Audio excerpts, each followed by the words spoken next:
Today, I'll be looking at the impact and challenges of e-governance in developing nations, a closer look at Nigeria.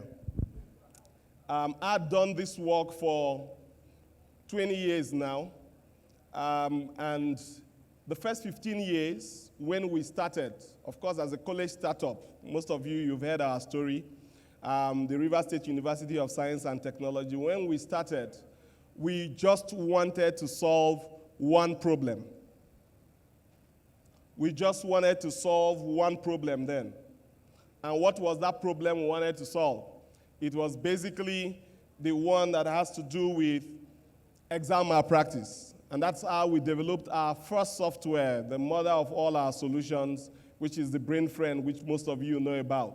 It started off as an exam prep, and today it's a full e-learning and learning management solution.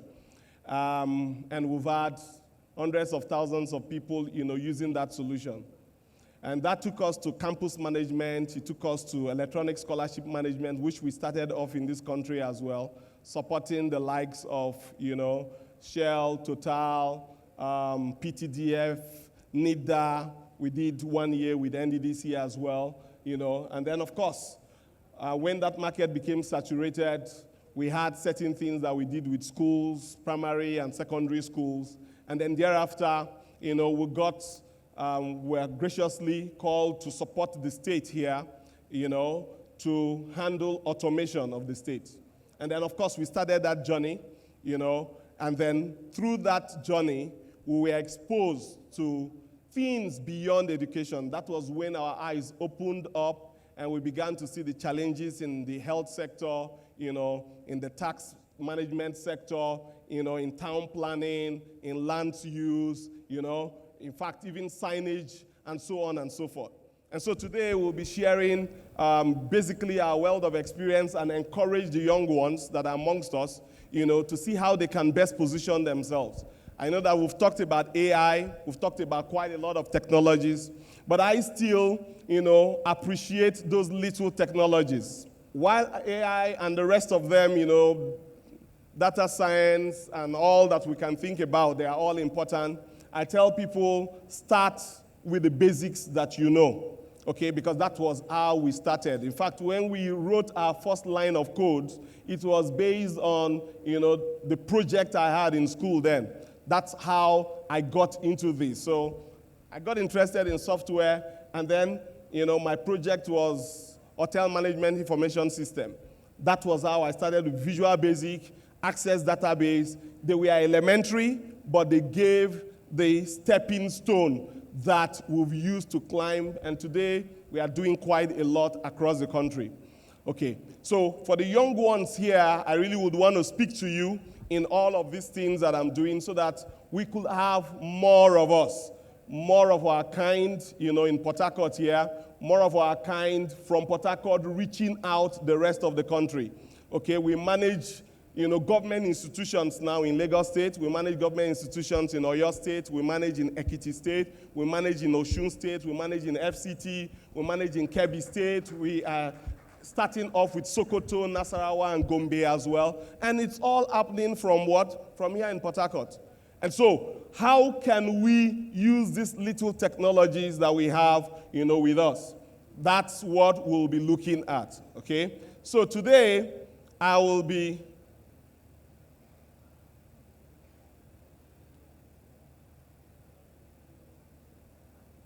So what is e-governance? Of course, it refers to what? The use of electronic means for interaction between government and citizens. So you have the bit that has to do with what they call G2C, and then, of course, with businesses, and then government to government as well. That's the whole idea of when you hear e-government. So it's not a big deal. It's basically using technology so that government can actually interact with businesses, government can interact with citizens, and government can interact with government. That is the entire, framework around e-government. How do we use technology? And this country, in the last couple of years, have started that journey. Though not very effective and efficient yet, but the journey has begun. And we want to say thumbs up to us, but there are still many mountains and lands for us, to conquer. So I'll move to the next slide. What are the pillars? They are processes, people, technology, and resources. The key pillars for e-government. So when we say government to citizens, government wants a better interaction with the citizens. So why would we have people line up at NDDC? So when we come to NDDC, we line up, we want to see one director, we want to see one this, we want to do that, we want to complete one form, we want to do this, we want to do that. And the question is, can these things be automated, just like you've done in your scholarship? Before now, people will fill those manual forms or write those applications, send them, people will filter all of those things. So all of these things, government to citizens, how can we improve in it? If I have my payment stock, in a government institution, do I need to go down there physically? The answer is no. I don't need to go down there physically. I can actually also track how my files are moving, within that government institution, because there is, a platform for me to track my activities. So government to government, if NDDC is to speak to EFCC, or NDDC is to even speak, departments are meant to speak, should they move file in hand from one desk to the other? The answer is no. In this time and age, there are workflow process management solutions that can actually be used effectively, to run that. The same thing with contractors, vendors, suppliers, government to business. There are things that can actually be done. And so processes, every department has a process in a government institution, whether it's health, whether it's education, whether it's, finance, wherever, tax management, there are processes. So if you go to the hospital, you must queue at what? At the records. After the records, the nurses will take your vitals. After that, you make your payment for consultation, you will see a doctor. The doctor, after, consulting, will tell you, go for further investigation, or go, I give you a prescription, or he makes a referral, or if your illness is too serious, he will admit you. These are processes that are standard anywhere. How do we automate them so that these things can be seamless? Some of the things that we are trying to do in Rivers State currently now is that while you are well, you can actually register. So in the next 3 months, there will be roaming possible now in Rivers State. So you can move from one hospital to the other. You don't need to move your records.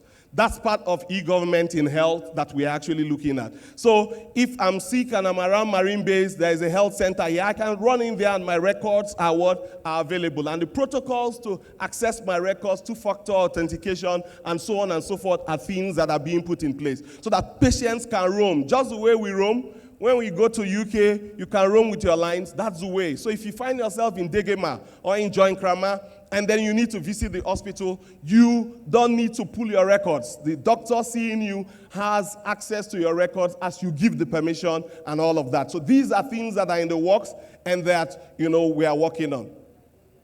The other bit, so our population and everything. In Nigeria, the national e-government strategies came up.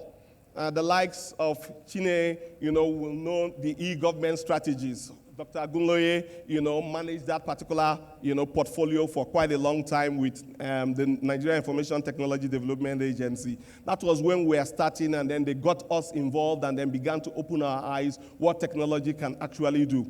And today, NIDA also is playing a major role in that space as well. NIDA also is playing a major role in that space. While I wait for the next slide. So e-government implementation can actually be seen at the executive services level, the legislative services level, the judicial services level, and also state and local government levels as well. That's actually what the next slide is meant to show us, but it seems we're having a glitch. So at the executive services level, the executive arm of government have their role to play. We are talking about legislative drafting now, how AI and the rest of them can actually come into play, around that space as well. So you can look at the legislative drafting. What can we use technology to do? So I want to put a bill out there. What can I use technology to do? There are quite a lot of things. In the judiciary, Currently now, the court management information system, which we deployed here in Rivers State, is what is taking us all across the country now. Every part of the country now, the courts are being automated, and so lawyers can stay at the comfort of their homes, do their filing, and so on and so forth. And then, of course, assignment of cases will be done by the CJ or the chief magistrates, and all of these things are being used on the system currently as we speak. If you visited the High Court lately or the Magistrate Court here in Rivers State, you will notice what we are talking about. Even your affidavit, you can do your affidavit where you're seated. People have taken time to look at these things and have worked on them. That's what e-governance is all about. Whereby government to people, all the forms that we have, we can actually work on the forms and then get things done. At the federal level, of course, we know things around the Treasury single account, the TSA, which I know the NDDC will also be, working with, the IPPIS, which is, of course, the Integrated Payroll and Personnel Management Information System. And then we have also, the Corporate Affairs Commission and many other federal institutions, going online, trying to ensure that people can have, access to government conveniently from the comfort of their homes. In Rivers State, of course, we have the tax management information system. Those of you, you pay your tax, you go, you do it online. After you've done that online, you can track. For those of you that are in the accounts department of your various organizations, you find out that you did your annual filing online. Imagine what the tax office, the revenue house would have looked like during COVID. When, because pre-COVID, people were still submitting annual returns by hand. Imagine what it will have looked like. But today, from the comfort of your home, wherever you are in the world, you can actually file your tax returns. That is part of it. The court management information system, we've talked about it. We also have the education management information system as well. These are all things, that technology is enabling us to work on. And you can look at your own space. People are using GIS now for lands, even for agriculture and many other things. So you can look at your own space. We did a solution to manage all the signages, all right, in Rivers State. It's novel. The state is the first state, attempting that. So all these billboards you're seeing all around, they are all managed, tracked, their locations, who is managing them, the third-party owners, including, part of the things that you have as your signpost, the measurements, what you are to pay, and so on and so forth. So government is taking time to look at that. So as an individual, you can carve out a niche for yourself. Where is the area that I can actually go and then use technology to see how I will be able to help in that space? If you're not close to government, that's in terms of accessing things that has to do with government, you may not really see some of these opportunities that we are talking about. So for the young ones, take out time, go to Secretariat and observe the things that are going on there. Those of you that are in tertiary institution, you know the bureaucracies that you have before you get your transcript. It's part of it. You can actually begin to work on that. What are some of the challenges that we have? We all know infrastructure and access. We have limited internet access. In the last 3 weeks, ever since wax cable, the submarine cable, went down, we've been having issues. Even yesterday, there was a major glitch, having internet access. So we are still struggling with it, but that's not going to deter us as a people. We will still progress. I tell people, when they produced the first car, it didn't have a windshield. People drove, and the faster you drove those cars, those days, the sand will get into your eyes. And then people say, what are we going to do? And then they refined it. In fact, they weren't tires. They were just wheels. So you just imagine the grinding going on. But they kept on refining and refining. And today, as we speak, what Tesla has done for us is that our cars will no longer go to the mechanic shed again. I hope you know. They are fully software automated. All right? And so it's all about software upgrades. That's the next level of cars that we are having. They are autonomous cars. You can see the improvement from when Henry Ford and his friends came up and where we are today. That's the way technology is also going to evolve. We are not going to, have all the things that we expect in developed nations overnight. But we are certain that as we make baby steps, progressively, with good intentions, we will meet and overcome some of these challenges. Digital literacy, they've echoed that over and over again. We must train our people. We must create the platform where our people will be trained. We must do that. And that's why the state government, has made that place available. The Tech Creek on Aba Road, it's now being renovated again. A mother met me and, asked me what happened to that place. And I said, yes, it's coming back again. It's coming back again. And I know the NDDC is also instrumental to that. So that place, we train thousands of people. In fact, all the animators I have in my organization, we started as 4 friends. Today we are over 170. All right? All the animators, we have like 16, 20 animators in my organization. All of those animators, we are produced from Tech Creek. All of them. They came after the Tech Creek training. They went through internship in our organization, and today they are there. Even the lead animator of U Lesson, Tosin, went through Tech Creek. That's how powerful, the impact in capacity development. So when you make those impacts, the convener just said, look, we are going to train our people. And we are conscious about that. If you get to my organization today, there are 30 people interning. We started with 10 interns. But today, we've increased the number. Over the years, today you have 30 people interning in that organization, round the clock, so that their capacity will be developed. So we must develop capacities. Cybersecurity, we've heard about the concerns. We'll need to take steps to ensure that we also secure. As the information is getting into the cloud, we become more and more vulnerable. And I know people are thinking, come on. No matter how you think about it, tomorrow you're still going to jump on a flight. You don't have control over what will happen there. But we try as much as we can to comfort ourselves that, the flight is the safest means of transportation because of the processes that are being put in place. That's the same thing around technology as well. We'll ensure that cybersecurity will reduce the threat to the barest minimum with our people being properly educated and then the right policies also put in place.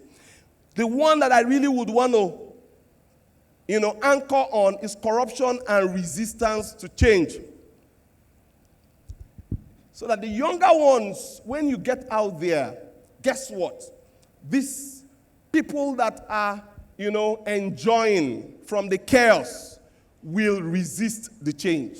I don't want you to be deterred. I don't want you to be what? To be deterred. You will keep on asking until you get things done. Chineye is here. Before we started doing stuff with JAMB, it took us 14 years. 14 years. 14 years we were knocking. It was 2015, after we had a presentation with, the president then, that JAMB, it was in that meeting, that was when it was concluded that JAMB should go what? Electronic. Because we made that proposition. It was our software that was actually proposed there. And so, it took a while. From 2004, when I left Gombe, where I served, till 2015. It tells you the kind of doggedness. We've done some projects together with the NCC. It took us 7 years. 7 years before things could happen, there. Just ensuring that content could get down to schools, to semi-urban and remote areas in this country. So, people will fight. But you need to stand your ground because that change, is what you, the younger ones, should stand for. So you need to ensure. And the tech space is our space. In fact, I'm even passing out. When I heard my father said he's retired, I looked at myself, I said, me too, I'm also retiring. It's early retirement because in this our work, the pace, if you're not in your 20s and in your early 30s, once the children begin to come in, you can't keep late night. The technology is evolving by the day, okay? And so you need to stand up. It's your space. The tech space is the space for the young people. And it has overtaken the world. And so it means you are in charge. Even the president of America relies on youths to get things done, okay? No matter how powerful he is, he relies on youths. If you go to the chambers now across the law firms, most of the senior principals are relying on what? Young lawyers, because the lawyers are the ones interacting more with this system. So it's your space, and you must guard it, and you must do the best you can. So, way forward, invest in critical infrastructure. Invest in it. The government at all levels and private individuals like some of us are doing, we must keep on investing in critical infrastructure. We don't have up to 10% of the internet access that we require as a 200 million population. So we need to drive it. We need to dig deeper. Implement widespread digital literacy. We've talked that over and over again. Strengthen cybersecurity frameworks and data protection policies. We need to do that because that's the way your IP as a young person innovating can be better protected as well. Foster the culture of transparency, accountability, and reducing resistance to change. And we have some policymakers here in government. So when you go back, you need to foster that. We need to foster the culture of transparency. We need to foster the culture of accountability because in the tech world, everything is transparent. Everything is naked. Everything is open, okay? Every transaction is known by who, by what, and for what reason, and so on and so forth. And so we need to foster that to ensure that we get the result that we need. As I conclude, culture of accountability because in the tech world, everything is transparent. Everything is naked. Everything is open. Okay? Every transaction is known by who, by what, and for what reason, and so on and so forth. And so we need to foster that to ensure that we get the result that we need. As I conclude, despite the challenges, with sustained commitment and strategic planning, e-governance can enhance efficiency, transparency, and citizen engagement in government processes. It will also provide avenue for us to skill up. For those of us that are old and think that we are analog, it affords you the opportunity to skill up. And then, not just that alone, it also affords us the opportunity to create jobs for our people. With all of these new technologies coming up, there are new things that are coming up. And so our teaming youth can actually have place. Today, somebody has raised needs 10,000 people to do what? Agency banking. Without technology, agency banking won't be there. And that's the power of technology. Because of technology, you now have agency banking. You too, you can actually be your own banker, as it were. And so that's what this will afford us as we embrace. And as we look at all of this and make that decision to make progress, I'm sure Nigeria will overcome, and someday each and every one of us will be happier for it. Thank you, and God bless you.